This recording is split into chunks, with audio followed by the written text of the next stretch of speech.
My husband and his mom stole my identity and tried to take my house, so I went full scorched.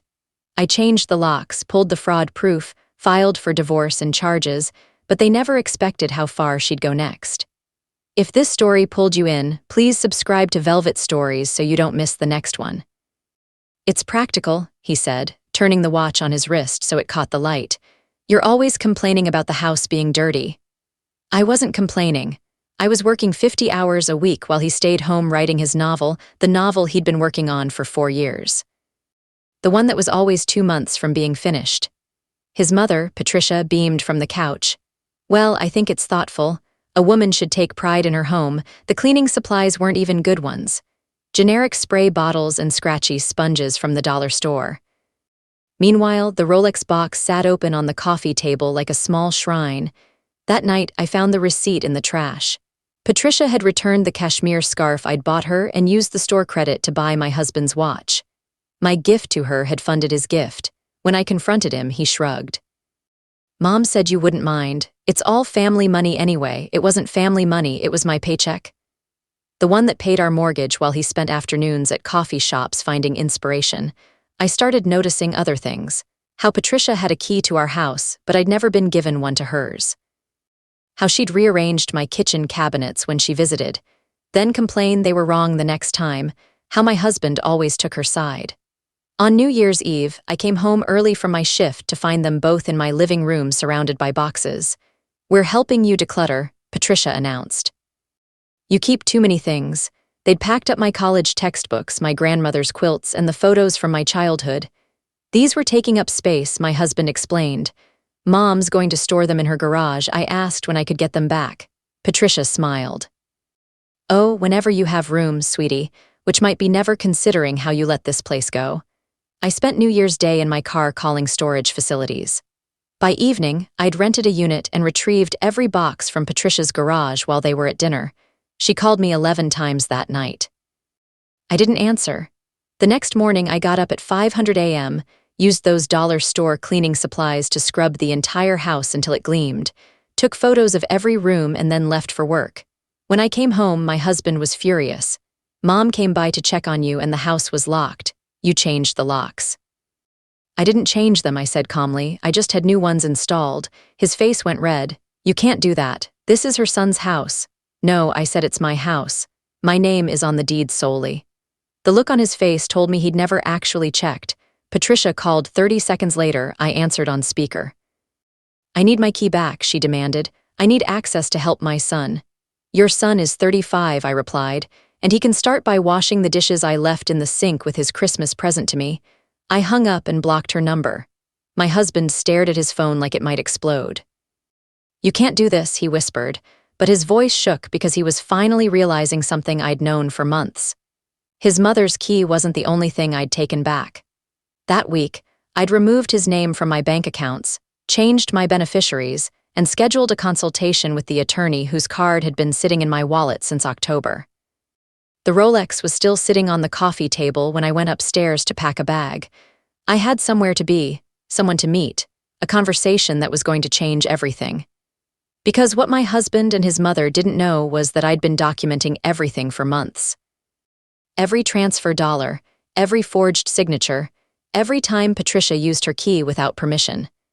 And tomorrow morning, they were both going to find out exactly what happens when you mistake someone's silence for permission. The attorney's name was Gabrielle Rothstein, and I'd found her through a colleague at work whose own divorce had been particularly brutal. She doesn't lose, my colleague had said, and she doesn't play nice. I'd called her office back in October after finding the credit card statement, the one my husband had opened in my name without telling. He'd racked up $18,000 buying things for his mother.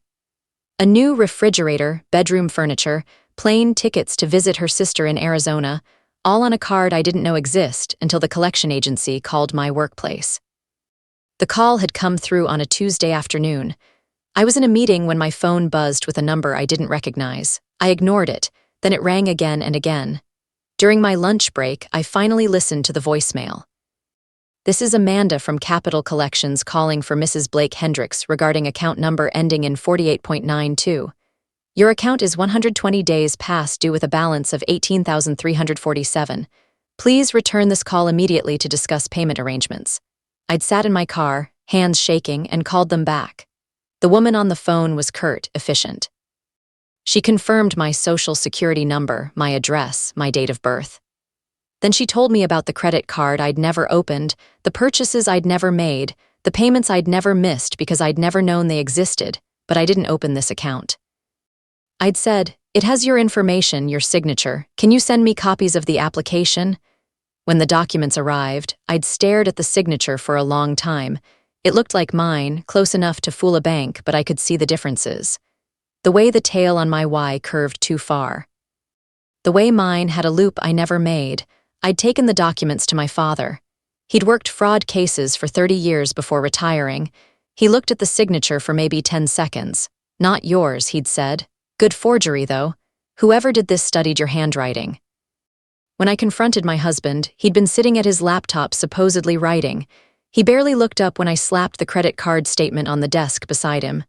"What's this?" he asked. "You tell me." He'd picked it up, scanned it, and his face went pale. "Oh, that's $18,000 in debt I didn't know about." Mom needed help. Her furnace broke and she didn't have the money to replace it. The furnace? I'd flipped through the pages. What about the modern $200 at Nordstrom, the $800 at Williams-Sonoma, the $2,400 in plane tickets? She needed those things with my credit, my name. He'd finally looked at me. Really looked at me. "I don't have any credit, you know that, and it's not like you were using it." That's when I knew he didn't see it as wrong, he saw it as practical. His mother needed things. I had credit, so why not use it? I'd asked why he didn't use his own credit, and he looked at me like I was stupid. "I don't have any credit. You know that." I did know that. What I didn't know was that he'd been using my social security number to open accounts for years. The consultation with Gabriel had revealed 6 credit cards, 2 personal loans, and a line of credit at Home Depot, all in my name, all maxed out. My credit score had dropped 200 points. "This is fraud," Gabriel had said, sliding a folder across her desk. "Criminal fraud. You could press charges against my husband, against your husband and his mother." The Home Depot card, it was delivered to her address. She's been using it to renovate her kitchen. I'd started making copies that same day. Bank statements, credit reports, text messages. I'd installed a camera in our home office after Patricia let herself in one afternoon and spent 2 hours going through my desk. The footage showed her photographing my tax returns and insurance policies. Now, sitting in my car outside Gabrielle's office at 7 p.m. on January 2nd, I had everything we needed. She'd agreed to meet me after hours because she said my case couldn't wait. I climbed the stairs to the 3rd floor, my bag heavy with evidence. Gabrielle was younger than I expected. Maybe 40, with sharp eyes and silver-streaked hair pulled back tight. Her office smelled like coffee and paper. "Show me what you've got," she said, not bothering with small talk. I spread it all out. The credit card statements, the forged signatures on loan applications, the deed to the house showing only my name, purchased before we married with my inheritance from my grandfather.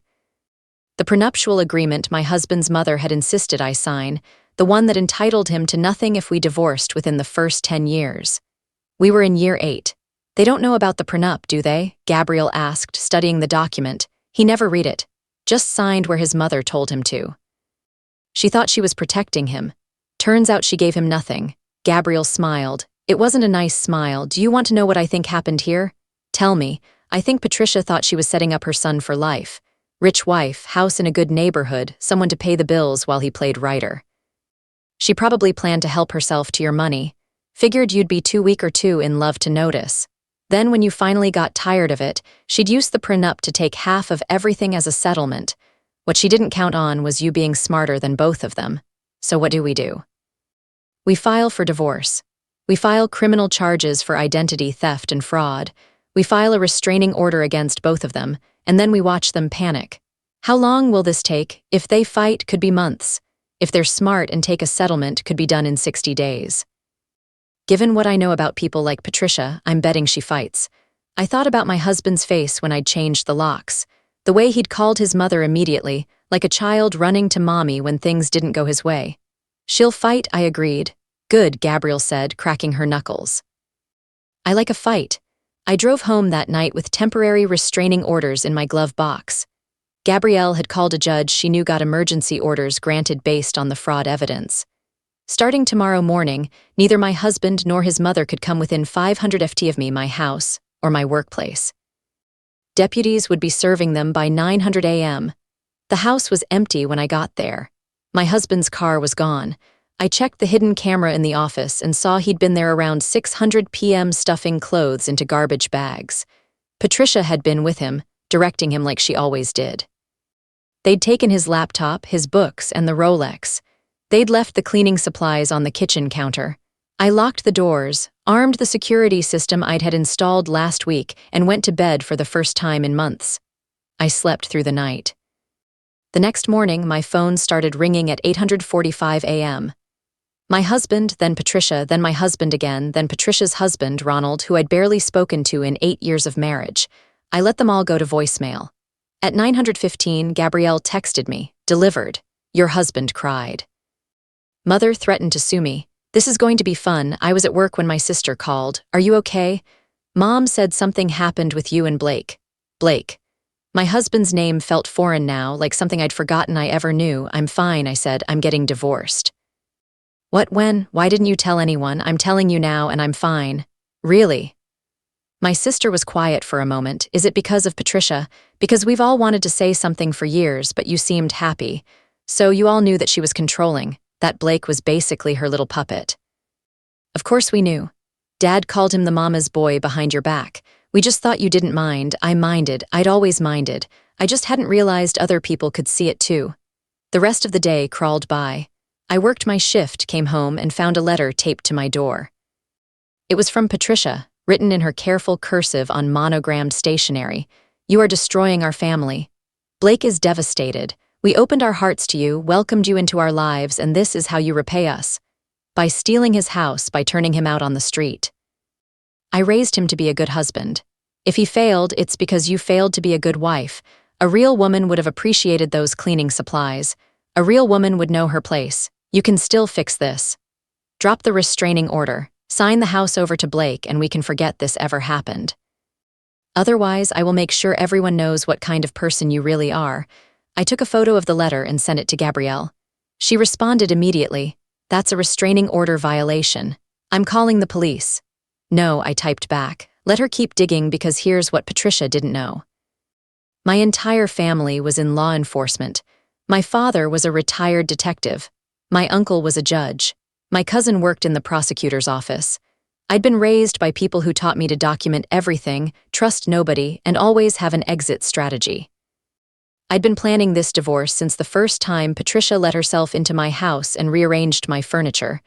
I'd just been waiting for the right moment. The cleaning supplies had been that moment. That night, my husband came to the house.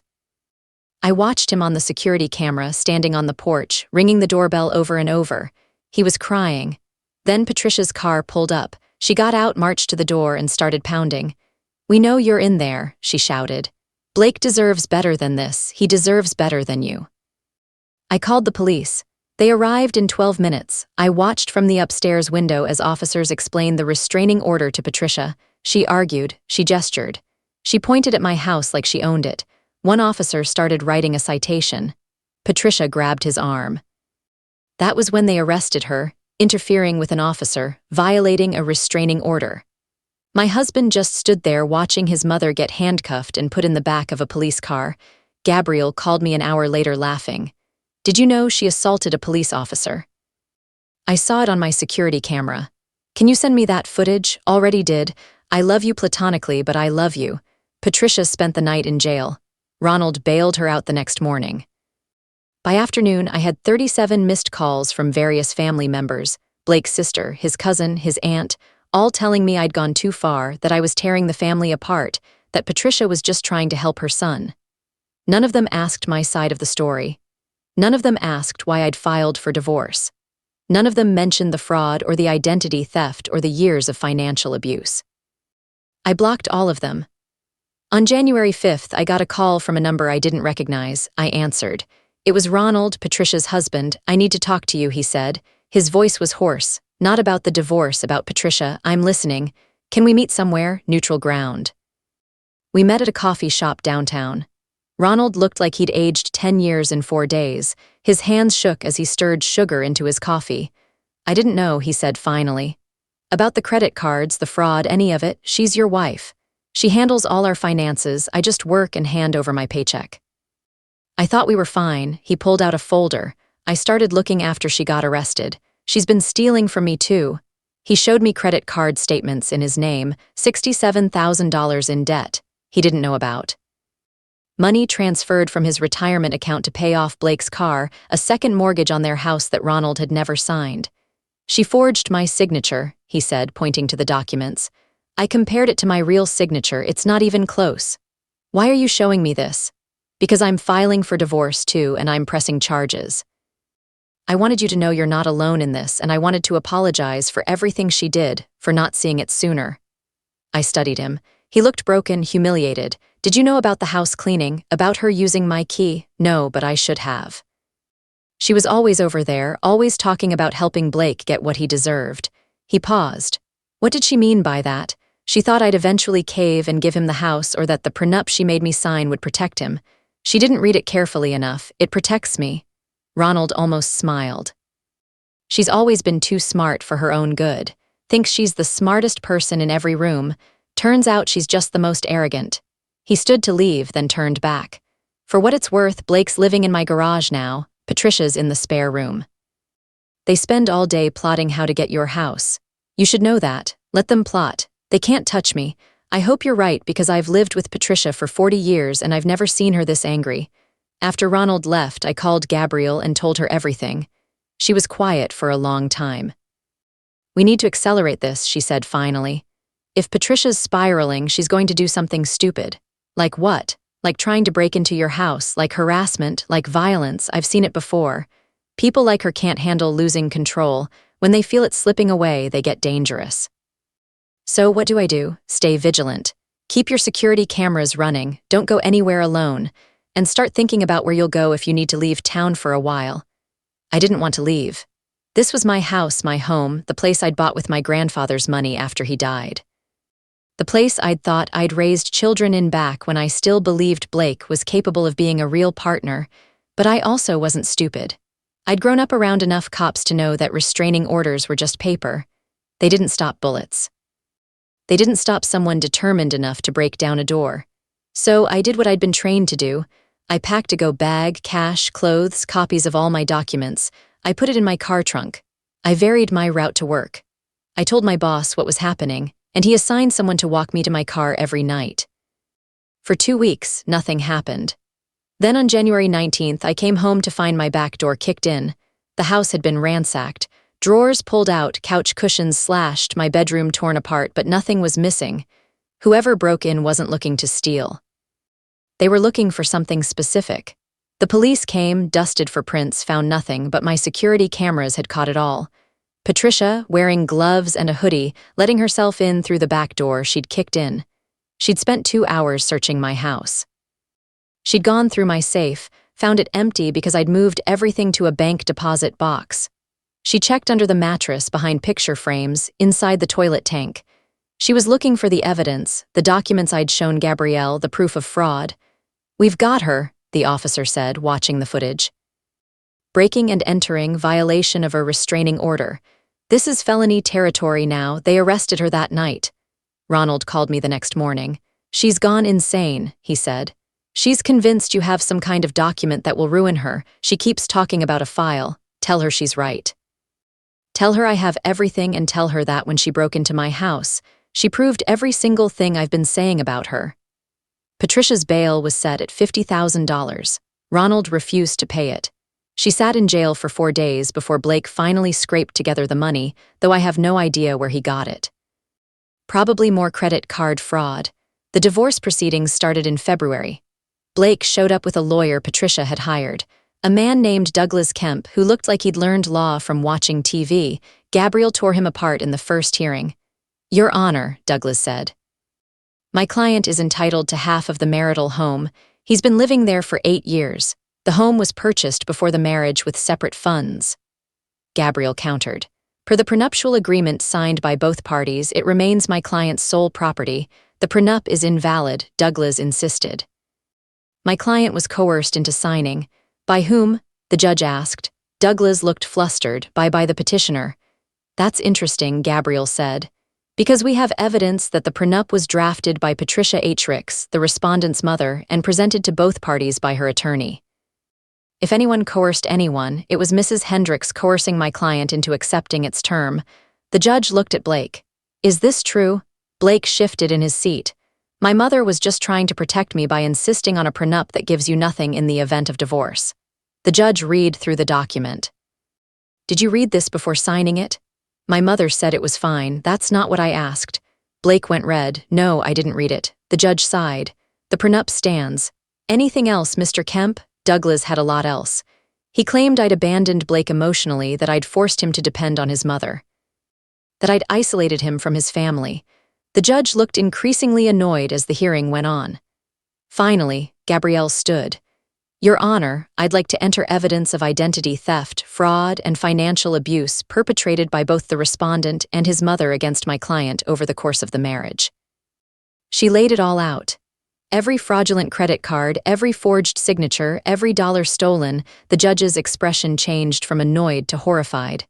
How much total? The judge asked. $89,000 in fraudulent debt.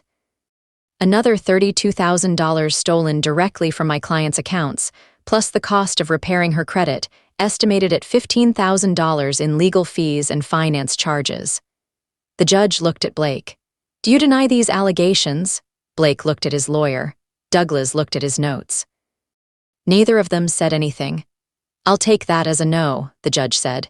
Here's what's going to happen. The divorce is granted. The house remains solely in the petitioner's name. The respondent has 48 hours to remove any remaining personal property from the premises.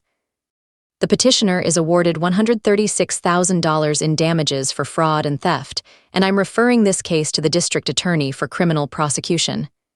We're done here. Blake stood up, his face white. I don't have $136,000. Then you'd better figure something out, the judge said. Or file for bankruptcy. Either way, not my problem. We walked out of the courthouse into February sunshine. Gabrielle was grinning. That was beautiful. Did you see his face? I saw it. How do you feel? Tired, I admitted, and relieved and angry that it had to come to this. You know he's not going to pay, right? He can't, I know, but it's on record now. If he ever tries to claim he's the victim, there's a court document proving otherwise.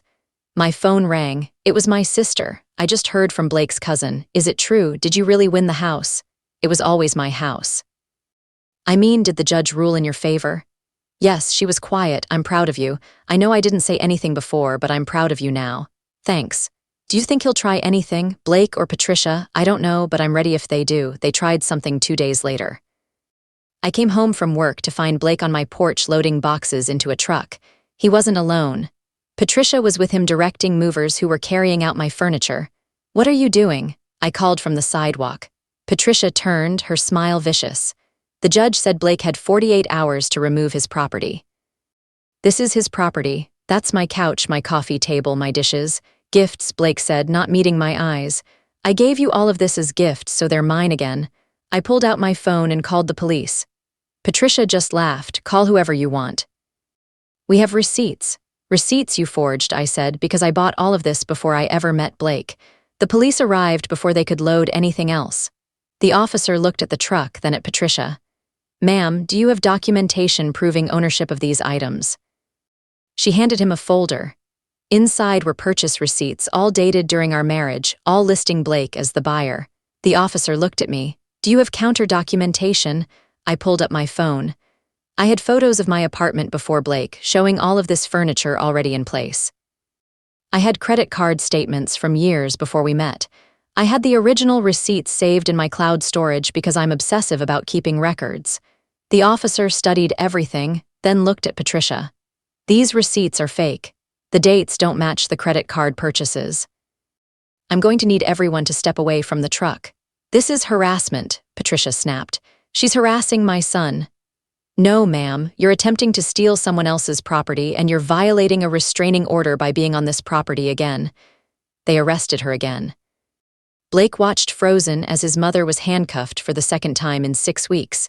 The movers quietly unloaded everything and left. I stood on my porch watching the police car drive away. My neighbor, an elderly woman named Helen, came out of her house and walked over. "That woman is crazy," Helen said. "I've been watching her come and go for months, always acting like she owns the place. Did you see her here before today?" "Oh, honey, she's been here almost every day since you changed the locks. Parks down the street, sits in her car, watches the house." "Why didn't you tell me? I didn't want to worry you, but now I'm thinking I should have." Helen gave me her phone number and made me promise to call if I saw Patricia's car again. Then she went home, and I stood alone in my house, surrounded by furniture that Patricia had tried to steal.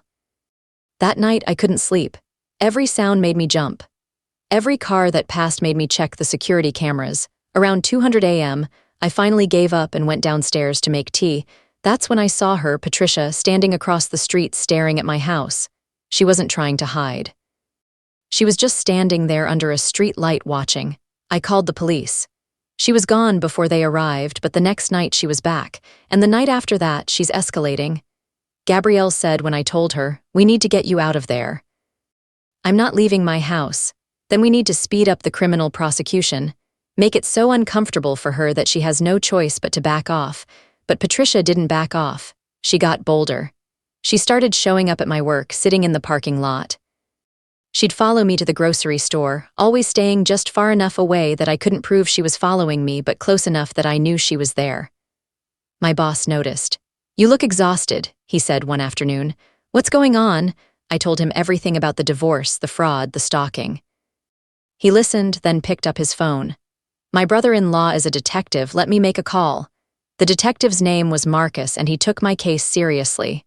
"Stalking cases are hard to prove," he explained, "but you've got security footage, witnesses, and a pattern of behavior. We can build something here." He assigned a patrol car to drive by my house every few hours. He installed a panic button app on my phone. He told me to document every single time I saw Patricia, no matter how minor. The documentation grew quickly.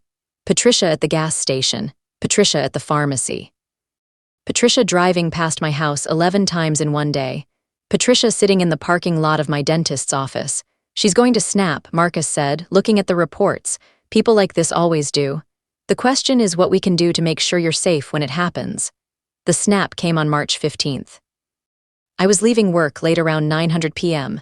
The parking lot was mostly empty. I heard footsteps behind me and turned. Patricia was there holding something in her hand. "You ruined everything," she said. Her voice was eerily calm. "My son, my family, my life, all because you couldn't just be grateful for what you had." "I was grateful," I said, trying to keep my voice steady. "For my house that I bought, for my money that I earned, for my life that you tried to take over." "Ungrateful," she hissed, and that's when I saw what was in her hand, a knife. I hit the panic button on my phone and ran. She chased me through the parking lot, screaming things I couldn't process. My heart hammered so hard I thought it might burst. I could hear her footsteps behind me getting closer. I made it to my car, fumbling with my keys, and finally got the door open. I threw myself inside and locked the doors just as she reached me. She banged on the windows with the knife, leaving scratches in the glass. Her face was twisted with rage, unrecognizable. This wasn't the polished woman who'd smiled at me over Christmas dinner. This was something else entirely. Police arrived in under 60 seconds. They tackled her, got the knife away from her, and handcuffed her while she screamed that I'd stolen her son's life, that I was a thief, that I deserved to die. At the station, they told me she'd been planning it. They found zip ties in her car, duct tape, a tarp. "She wasn't just going to hurt you," the detective said quietly. "She was going to kill you." My hands wouldn't stop shaking. I sat in that police station for hours, giving my statement, watching them process evidence. My father showed up around midnight. He didn't say anything, just pulled me into a hug and held on. Patricia was charged with attempted murder, held without bail. Blake tried to visit her, but she refused to see him. She refused to see anyone except her lawyer, a public defender who looked overwhelmed. The trial was set for September. In the meantime, I had to rebuild. I went to therapy to deal with the trauma. I changed my phone number. I sold the house even though it killed me to leave it because I couldn't sleep there anymore knowing Patricia had been watching it for months. My therapist was a woman named Dr. Simmons who specialized in domestic violence cases. "What you experienced was intimate partner abuse by proxy." She explained in our first session Patricia used her son as a weapon against you. He let her. I said he enabled her. There's a difference. He's a victim too in his own way, but that doesn't excuse what he did to you. We spent weeks unpacking everything. The gaslighting, the financial abuse, the way I'd been slowly isolated from my own life. Dr. Simmons helped me see patterns I'd missed. How Patricia had gradually taken over every decision in my marriage. How Blake had been trained since childhood to defer to his mother on everything. She never wanted him to have a real partner. Dr. Simmons said she wanted him to have a servant she could control. I bought a condo in a building with security. Started dating again. Got a promotion at work. Blake tried to contact me once through a mutual friend asking if I'd write a letter to the parole board on his mother's behalf. I declined. The trial lasted 6 days. Patricia pleaded not guilty by reason of insanity. Her lawyer argued she'd had a psychotic break, that she couldn't tell right from wrong. The prosecutor brought in psychiatrists who said she was perfectly sane, just narcissistic, controlling, and violent. They played the security footage of her stalking me. They showed the text she'd sent Blake about getting rid of me. They presented the knife, the zip ties, the tarp. The jury deliberated for 4 hours, guilty on all counts. Patricia was sentenced to 18 years. She'll be 71 when she gets out. Blake filed an appeal on her behalf. It was denied. I saw Ronald one more time at a coffee shop near the courthouse. He'd gotten divorced, moved to a smaller house, started rebuilding his life. "She destroyed me," he said. "But you survived her. That's more than most people can say." "You survived her too," I pointed out. "Barely, and only because you showed me it was possible." He stirred his coffee, looking older than his years. I wasted 40 years on that woman. 40 years of thinking I was the problem. That if I just worked harder, earned more, stayed quieter, maybe she'd be happy. Was she ever happy? No, people like Patricia are never happy. They're just hungry, always wanting more. More control, more power, more everything, and it's never enough. We sat in silence for a while. Then Ronald said, "Blake came to see me last week, asked to borrow money for a lawyer. Said he wanted to appeal the divorce settlement. Did you give it to him?" I told him to get a job. He didn't take it well. I almost felt sorry for Blake. Almost. But then I remembered the cleaning supplies, the Rolex, the years of watching him choose his mother over me again and again and again. Now, 2 years later, I'm still here, still surviving. I've started writing my own story. Not the one Blake was supposedly working on, but mine, the real one. About what it's like to realize the person you married was never really yours, that his mother owned him in ways I couldn't compete with. About what it takes to walk away from that, to fight back, to win. My family asks sometimes if I regret marrying Blake. I don't. Because marrying him taught me who I really am. Someone who won't settle. Someone who won't be controlled. Someone who, when given cleaning supplies instead of respect, will burn the whole system down. Blake still lives in Patricia's old house, the one Ronald left him in the divorce. He's still working on his novel, still pretending that his mother went to prison because of me, not because of what she actually did. I don't think about him much anymore.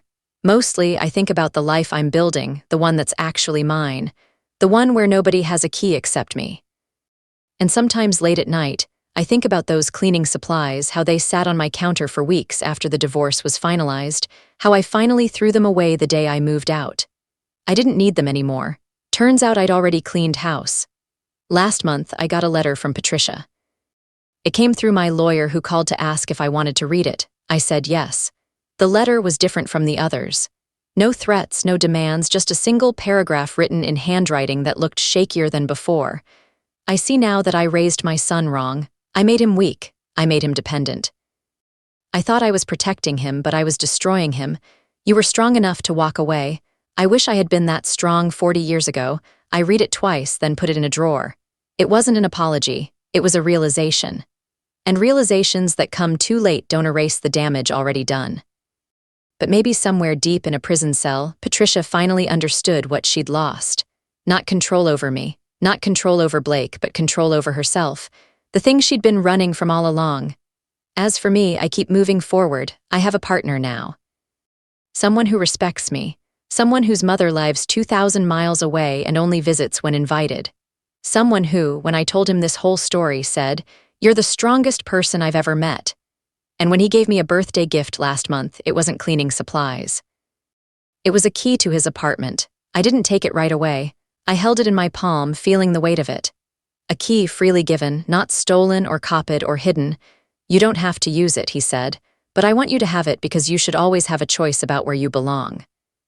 I put it on my keychain next to my own keys, a small piece of metal that means everything because I finally understand what I was missing all those years with Blake. It wasn't respect, though I needed that. It wasn't financial stability, though I provided that. It wasn't even love, though I tried to find it. It was choice. The simple radical act of choosing for myself, of saying no to cleaning supplies and yes to everything else. Of walking away from people who see you as property. Of building a life where the only person who has power over you is you. I still have the photo I took that morning after I changed the locks. The one where my entire house gleamed spotless, perfect. I look at it sometimes and remember that it wasn't just about cleaning the house. It was about cleaning out everything that didn't serve me and starting over with space to breathe.